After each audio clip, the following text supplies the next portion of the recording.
প্রিয় ছাত্রছাত্রী ভাই ও বোনেরা, আসসালামু আলাইকুম। আশা করি আপনারা সবাই ভালো আছেন। আজ অনলাইন ক্লাসের বিষয় শর্ট টার্ম ফিনান্সিং অথবা কারেন্ট লাইবিলিটিজের এটি আমার তৃতীয় লেকচার।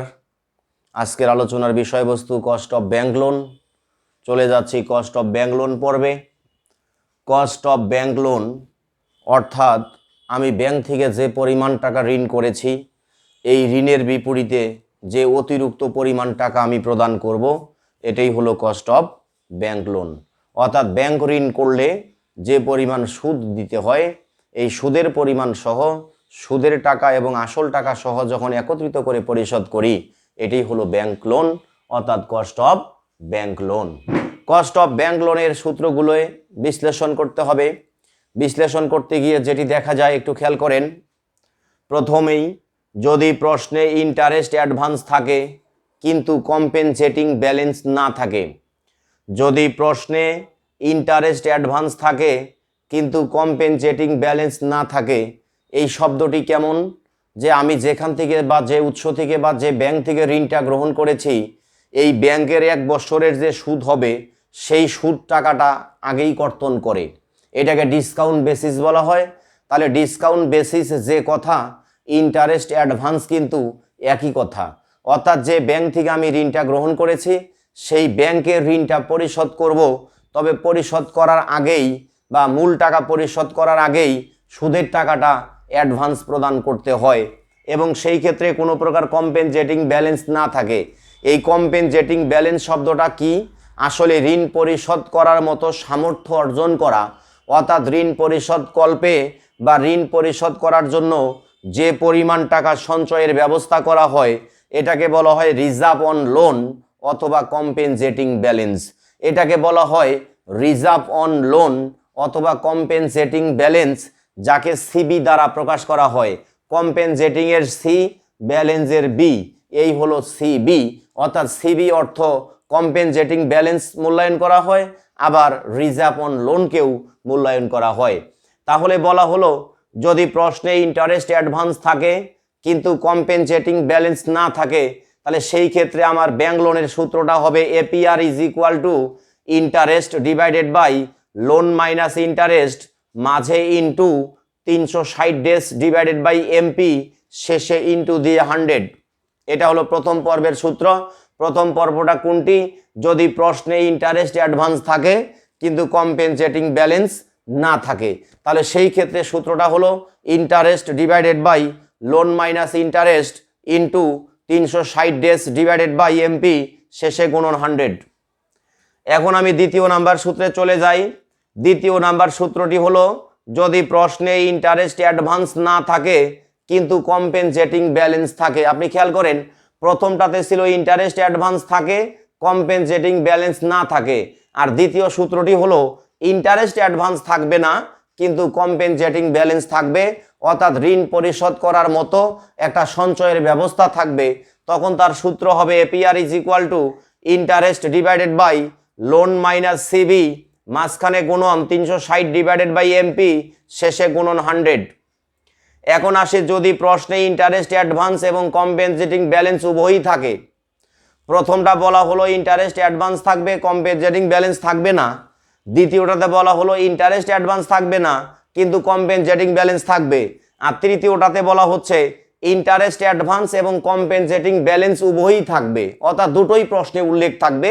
তখন তার সূত্র হবে APR is equal to interest divided by loan minus interest minus CB, মাঝখানে গুণন দিয়ে 360 ডেজ ডিভাইডেড বাই এমপি, শেষে ইন্টু দিয়ে 100। এখন আসেন, যদি প্রশ্নে ইন্টারেস্ট অ্যাডভান্স এবং কম্পেনসেটিং ব্যালেন্স কিছুই না থাকে, অর্থাৎ কোনো প্রকার ইন্টারেস্ট অ্যাডভান্স থাকবে না, কোনো প্রকার কম্পেনসেটিং ব্যালেন্স থাকবে না, কোনো প্রকার রিজার্ভ অন লোন থাকবে না, কোনো প্রকার সঞ্চয়ের ব্যবস্থা থাকবে না, ইন্টারেস্ট অ্যাডভান্সও দিতে হবে না, তখন তার সাধারণ সূত্র হলো APR is equal to interest divided by loan, মাঝখানে গুণন দিয়া 360 ডেজ ডিভাইডেড বাই এমপি, শেষে গুণন 100। এখন আমি আপনাদের নিয়ে যাচ্ছি পঞ্চম নাম্বার সিরিয়ালটি। এর 6টি সূত্র রয়েছে। 6টির মধ্যে 4টি আমি ইতিমধ্যে ব্যাখ্যা করেছি, আর 2টি সূত্র। তার মধ্যে প্রথমটি বা পঞ্চম নাম্বার সূত্রটি হলো যদি ব্যাংক ঋণের টাকা কিস্তির মাধ্যমে পরিশোধ করতে বলা হয়, তাহলে পঞ্চম নাম্বার স্টেপটা কি হলো, যদি ব্যাংক লোনের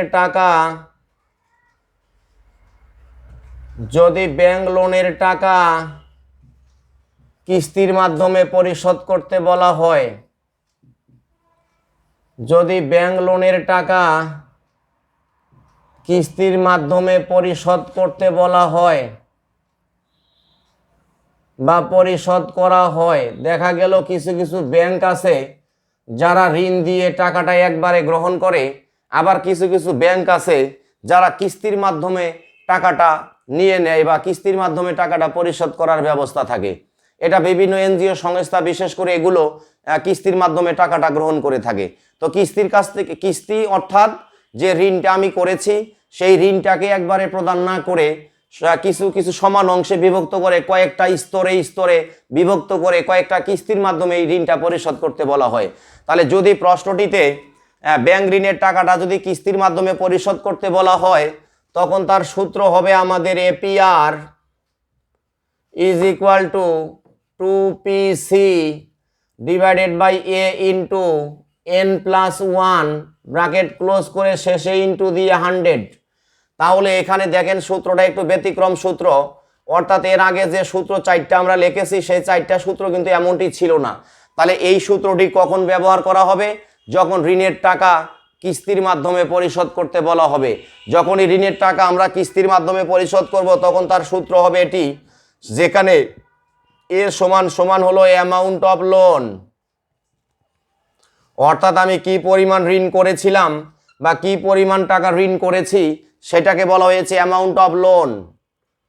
সি সমান সমান হলো ইন্টারেস্ট, সি সমান সমান হলো ইন্টারেস্ট। মনে রাখবেন, ইন্টারেস্টটা যদি টাকার মাপকাঠিতে মূল্যায়ন করে দেওয়া থাকে তাহলে সেটাই আমরা দেখে দেখে লিখব।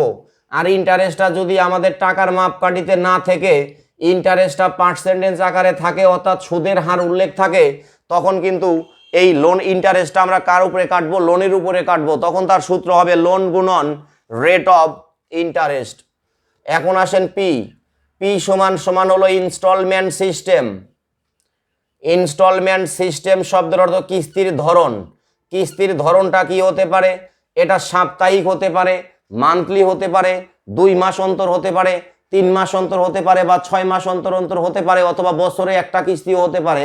অর্থাৎ কিস্তির সিস্টেম বা ইনস্টলমেন্ট সিস্টেম মানে কিস্তির ধরন, যেটা যেভাবে থাকবে সেইভাবেই আপনাকে লিখতে হবে। এন সমান সমান হলো number of installment. Number of installment শব্দের অর্থ হলো কিস্তির সংখ্যা, অর্থাৎ ঋণদাতা এবং ঋণ গ্রহীতার মধ্যে একটা চুক্তি হবে যে ঋণটা কত কিস্তির মাধ্যমে পরিশোধ করা হবে, কতটা কিস্তি হলে ঋণটা পরিশোধ হয়ে যাবে, সুদ সহ পরিশোধ হয়ে যাবে। এটা হলো কিস্তির সংখ্যা, যে কিস্তির সংখ্যাকে আমরা বলি নাম্বার অফ ইনস্টলমেন্ট, যেটা এন দ্বারা প্রকাশ করা হয়েছে। এখন আমি আপনাদের নিয়ে যাচ্ছি 6ষ্ঠ নাম্বার নিয়মটি, অর্থাৎ ব্যাংক লোনের নিয়ম কিন্তু আমাদের 6টি, তার মধ্যে ইতিমধ্যে আমি 5টি ব্যাখ্যা করে ফেলেছি। এখন আমি 6ষ্ঠ নাম্বার ব্যাখ্যাটি করতে যাচ্ছি। 6ষ্ঠ নাম্বার ব্যাখ্যাটি হলো ঋণ করা টাকার মধ্যে বা ঋণকৃত টাকার মধ্যে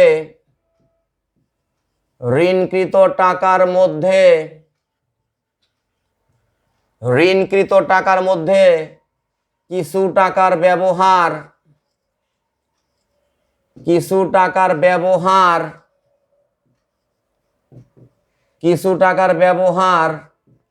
এবং কিছু টাকার অব্যবহার থাকা বোঝালে, তাহলে যত টাকা ঋণ করেছি, ঋণ করা টাকার মধ্যে কিছু টাকার ব্যবহার আমি করেছি, কোনো খাতে বিনিয়োগ করেছি, কোনো খাতে লাগাইছি, আর কিছু টাকার ব্যবহার করিনি, অর্থাৎ অব্যবহার রয়েছে।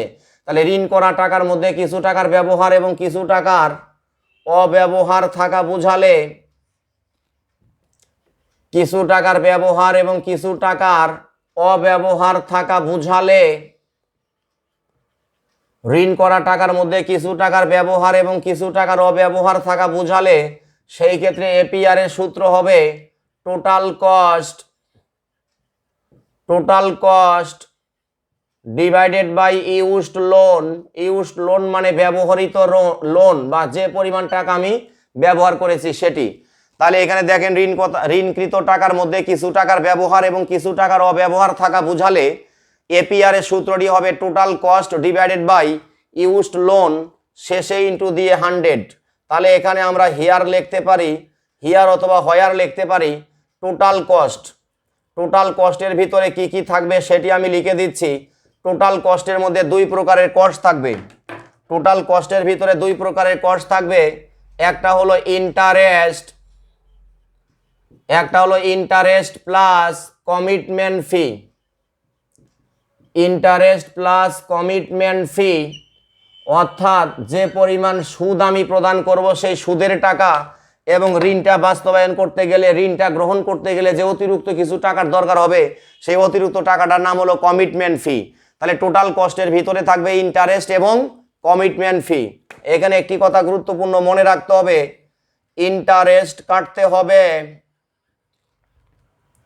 ইন্টারেস্ট কাটতে হবে, ইন্টারেস্ট কাটতে হবে ইউজড লোনের উপর। ইন্টারেস্ট কাটতে হবে আমাদের ইউজড লোনের উপর। ইন্টারেস্ট কাটতে হবে ইউজড লোনের উপর। কমিটমেন্ট ফি কাটতে হবে আনইউজড লোনের উপর। কমিটমেন্ট ফি বা আদার কস্ট, কমিটমেন্ট ফিটাকে আদার কস্ট বলা হয়। এই কমিটমেন্ট ফি কাটতে হবে আনইউজড পজিশনের উপর অর্থাৎ আনইউজড লোনের উপর। আনইউজড, তাহলে আনইউজড লোনের উপর, বা এটা অনেক সময় লেখা থাকে আনইউজড পজিশন, এটা লেখা থাকে। তাহলে বিষয়টা অত্যন্ত গুরুত্বপূর্ণ।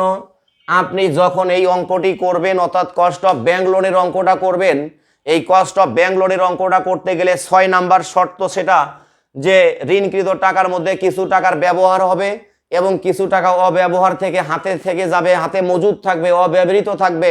তখন এমত অবস্থায় বুঝালে তখন ব্যাংক লোনের সূত্রকে এপিআর দ্বারা প্রকাশ করা হবে। APR is equal to total cost divided by used loan শেষে গুণন 100। এখানে টোটাল কস্টের ভিতরে দুইটা কস্ট থাকবে, ইন্টারেস্ট থাকবে এবং কমিটমেন্ট ফি থাকবে। ইন্টারেস্টটা অনেক সময় টাকায় দেওয়া থাকে, কমিটমেন্ট ফি অনেক সময় টাকায় দেওয়া থাকে। যদি ইন্টারেস্ট এবং কমিটমেন্ট ফি ডিরেক্টলি টাকার ব্যালেন্সে থাকে তাহলে তো দেখে দেখে লিখে যোগ করব। আর যদি কমিটমেন্ট ফি এবং ইন্টারেস্টটা টাকার পরিবর্তে পার্সেন্টেজে থাকে তাহলে সেই ক্ষেত্রে মনে রাখবেন ইন্টারেস্টের যে মূল টাকাটা সেটা কাটতে হবে আপনার ইউজড লোনের উপর, আর কমিটমেন্ট ফি নামের যে খরচটা আছে বা আদার কস্ট বা অ্যানাদার কস্ট আছে সেটা কাটতে হবে আপনার আনইউজড লোনের উপর। তাহলে দেখা গেল এখানে ইউজড লোন এবং আনইউজড লোন অত্যন্ত গুরুত্বপূর্ণ বিষয়। প্রথমে আমাকে ইউজড লোন বের করতে হবে, তারপরে টোটালের মাধ্যমে আনইউজড বের করতে হবে, ইউজডের সাহায্যে ইন্টারেস্ট এবং আনইউজডের সাহায্যে কমিটমেন্ট ফি বের করতে হবে। যখন ইউজডের সাহায্যে ইন্টারেস্ট এবং আনইউজডের সাহায্যে কমিটমেন্ট ফি বের করব এবং ইন্টারেস্ট এবং কমিটমেন্ট ফিটা যোগ করব, টোটাল কস্ট আমি পেয়ে যাব। আর যখন টোটাল কস্ট আমি পেয়ে যাব তখন কিন্তু সূত্রে অ্যাপ্লাই করতে আর কোনো সমস্যা থাকবে না। প্রিয় বন্ধুগণ, আজকে আমি আলোচনা করলাম কস্ট অফ ব্যাংক লোনের কিছু ফর্মুলা নিয়ে, সূত্রগুলো নিয়ে। এগুলো আপনারা ভালোভাবে পড়তে থাকেন। পরবর্তী ক্লাসে আমি অত্যন্ত গুরুত্বপূর্ণ কয়েকটি অঙ্ক নিয়ে আপনাদের সমাধান করে দিব। এই গুরুত্বপূর্ণ অঙ্কগুলো সমাধান নিয়ে হাজির হব। সে নাগাদ সবাই ভালো থাকেন, সুস্থ থাকেন। বিদায় নিচ্ছি আজকের পর্ব থেকে। আল্লাহ হাফেজ।